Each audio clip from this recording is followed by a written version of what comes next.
जब जमीन पर विरोध है रवि तिवारी, तो ये 288 में से 148, 53 और 80 का जो सीट शेयरिंग फॉर्मूले पर माथापच्ची चली 2 महीने तक, और जमीन पर इस तरीके का अंतर विरोध है, ये 145 पार करता हुआ दिखेगा क्या महायुति इस 23 नवंबर को? देखिए गरिमा, सबसे बड़ी चीज इस बार के चुनाव में होगी, और ये इंडियन पॉलिटिक्स, भारतीय राजनीति के लिए भी एक केस स्टडी है, बहुत बड़ी चीज, कि पहली बार चुनाव हो रहा है, दोनों तरफ के लोग अब ताल ठोक के तैयारी कर रहे हैं। एक तरफ बागी खड़े हैं और दूसरे तरफ बहुत सारे माइनर वोट काटने वाले वोट कटुआ कैंडिडेट भी। माना जा रहा है हर कॉन्स्टिट्यूंसी में 10 ऐसे कैंडिडेट खड़े हैं जो एक दूसरे के लिए नुकसान कर रहे हैं, जो 2000 से लेके 500 से लेके 2000 तक वोट काटेंगे। तो महाराष्ट्र के इस बार चुनाव को लेकर अगर देखें तो एक जो स्थिति बनती जा रही है, उसमें सबसे बड़ा जो है किंग मेकर होगा वो होगा बागी, और इसके साथ ही जो निर्दल जीता हुआ कैंडिडेट होगा वो। मुझे नहीं लग रहा है कि जो स्थिति अभी हम देख पा रहे हैं या दिखाया जा रहा है। हाँ, कहिए प्लीज कैरी ऑन। हाँ। बिल्कुल, देखिए इन्हें निर्दलीय और बागियों को अगर आप देख रहे हैं तो ये बहुत बड़े किंग मेकर होंगे। और जिस तरह से लोकसभा के अगर पूरे रिजल्ट को आप देख रहे हैं, करीब 36 के आसपास ऐसी सीटें रही हैं जहां पे माना जा रहा था कि जीत का जो रेशियो है वो बहुत ही कम, लो मार्जिन पे आ रहा है। ऐसे में वो संख्या और बढ़ रही है। तो ये अगर पूरे सिचुएशंस को आप देख रहे हैं तो मुझे लग रहा है कि ये एक बहुत ही हंग असेंबली की तरफ जाने वाली कंडीशन होगी। ऐसे में ये होगा कि चुनाव के बाद, यानी परिणाम आने के बाद, कौन कितना एग्रेसिवली उन्हें अक्वायर करेगा, कैप्चर करेगा जीते हुए और क्या ये उधर जाकर मिलते हुए दिखेंगे जहां सरकार बनती हुई दिखेगी?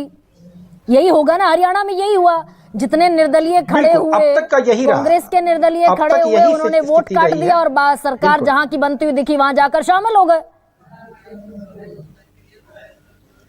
देखिए, निर्दलियों के लिए कोई बहुत ज्यादा सिद्धांत की बात नहीं आती गरिमा। उनके लिए ये है कि वो जीत के आए हैं, उन्हें अपने लोगों को जवाब देना है जाके, यानी बहुत सारी योजनाओं को इम्प्लीमेंट करें जो निगोशिएशन होगा सरकार बनने के साथ ही। तो जाहिर सी बात है कि जो सत्ता में आएगा वो उनकी तरफ जाएंगे, या जो बहुत बेटर उनके लिए ऑफर देगा। तो ये सिचुएशन में मुझे लग रहा है कि अभी जो महाराष्ट्र की पूरी राजनीति की दशा और दिशा दिख रही है वो बहुत स्पष्ट नहीं है। और ऐसे में जब आप देख ये रहे हैं कि दोनों धड़ों की तरफ 3-3 पार्टियां हैं, वो आपस में भी एक दूसरे के साथ लॉयल नहीं है। नहीं, मैं अगर सिर्फ अभी महायुति का चैप्टर अभी समाप्त करूंगी, महायुति का चैप्टर में मेरा रवि कोर सवाल मेरा ये है कि इस भितरघात की स्थिति में जो सरकार बनाने का दावा करती हुई महायुति दिख रही थी, सबसे बड़ी पार्टी बीजेपी, ये 145 का आंकड़ा छू पाएंगे 53, 80 और 148 के सीट शेयरिंग फॉर्मूले के साथ, इस भितरघात के साथ? मुझे अभी मुश्किल लग रहा है। मैं आज सवेरे से कई लोगों से मिला हूं जो बहुत अच्छी तरह से पार्टियों की कोर टीम के लिए बीइंग ब्रेन काम कर रहे हैं। जब उनसे मैं बात कर रहा हूं तो उनका ये कहना है कि परिणाम आने के बाद स्थिति ऐसी होगी कि शायद पूरी तरह से उल्टी हो। जिन्हें अभी तक प्रोजेक्शंस दिख रहा है कि वो मुख्यमंत्री बनेंगे, चाहे इस धड़े की या उस धड़े की, वो शायद लिस्ट में ना हो, रेस में नहीं हो, ये सिचुएशन होगी। तो ये भितरघात ही उसके लिए सबसे बड़ी फाउंडेशन तैयार कर रही है, यानी जो न्यू बन रही है वो यहीं से शुरू हो रही है। आपने हंग असेंबली का जिक्र किया मृणालिनी, मैं यही आप कुछ कह रहे थे जी?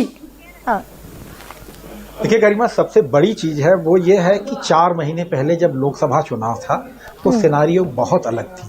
करीब 160-165 सीटों की महाराष्ट्र की अगर विधानसभा की सीटों की तरफ देखें तो वो कहीं ना कहीं विपक्ष के पाले की तरफ झुकती हुई जा रही थी। लेकिन इन 4 महीनों में सिनारियो बदला है, और जो बदलाव का सबसे बड़ा फर्क दिखेगा वो ये 15 दिन का जो इलेक्शंस कैंपेनिंग होगा, जो बागी और निर्दल खड़े हैं उनके साथ है। कई ऐसी पार्टियां रही हैं, चाहे MIM की बात करें, समाजवादी की बात करें, जिनका अस्तित्व ही पिछले 5 साल तक नहीं रहा है महाराष्ट्र की पॉलिटिक्स में। ग्राउंड मोबिलाइजेशंस को लेके कि वो बहुत एक्टिव रहे, कार्यकर्ता मूवमेंट बहुत रहा हो, ये पार्टियां पूरी तरह से गायब थी। वो अचानक धीरे धीरे आ रही हैं, एक्शन में आ रही हैं। अब राज ठाकरे ने खड़े कर दिए, हो सकता है कि जातियों का समीकरण बने। तो राज ठाकरे 25 पर लड़ेंगे, AIMIM भी लड़ेगी, है कि बागी उम्मीदवारों के साथ। हाँ, बिल्कुल और बागी उम्मीदवारों के साथ जो सबसे बड़ा कंफ्यूजन है, और कंफ्यूजन हो रहा है वोटर को लेके कि वो कहाँ जाएगा। हो सकता है वो छोटी जातियों में बटे, हो सकता है हिंदुत्व की एक लड़ाई होगी उसकी तरफ बटे, तो बहुत सारी चीजें हैं जो लेकिन अभी मृणालिनी जी जो महाराष्ट्र की बात कह रही है, मैं राजनीति में चल उसको रही थोड़ा हैं और बहुत आगे तेजी से बढ़ा चल दूं रही कि हैं। हो 5 साल में जितना कंफ्यूजन, जितनी डिस्टेबलाइज्ड सिचुएशन महाराष्ट्र ने देखी, वोटर बिल्कुल, चाहेगा कि इस बार एक सटल गवर्नमेंट महाराष्ट्र को मिले। अनुराग जी, लेकिन महाविकास आघाड़ी के भीतर भी खेल कुछ कम नहीं है और बागी क्या यहाँ का भी खेल बिगाड़ते नजर आएंगे।